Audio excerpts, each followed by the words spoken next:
Македонија треба да го искористи политичкиот момент кој се создаде во Европа по војната во Украина и да го направи потребниот исчекор за побрза интеграција во Европската унија.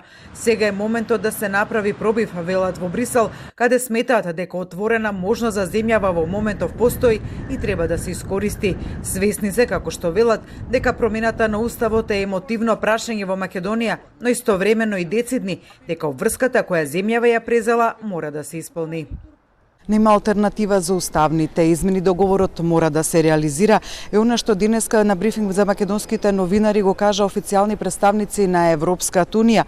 Тие знаат дека во Македонија се водат разговори, дека е можно отворање и подобрување на преговарачката рамка, но пораката на тоа е дека договорот кој го има постигнато Македонија со Европската унија е најдобриот што е можен.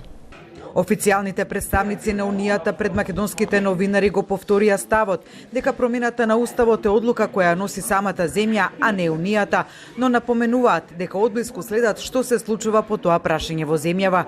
Високи представници пак на македонската влада брифираат дека ќе се формира работна група за формулирање на уставните амандмани за промена на уставот, составена од експерти по уставно право, во која покана за учество ќе добие и опозицијата, а не е исклучено да бидат вклучени и странски експерти. Инаку зад завесите во Брисел, како што брифираат официјалните представници на Унијата, освен со Македонија, паралелно се разговара и со Бугарија околу незината улога која има во целиот процес. Во тој контекст брифираат дека Софија се обидела да ги смени заклучоците околу состанокот на Советот за стабилизација и асоциација меѓу Македонија и Европската унија, кој утре треба да се одржи во Скопје, но безуспешно, бидејќи останатите 26 земји и се спротивставиле. Пораката која, како што велат, е испраќаат до Бугарија е Софија во постапувањето да го гледа интересот на Унијата. Инаку во Брисел утре за земјава продолжува скрининг процесот за кластерот 4 по поглавието животна средина.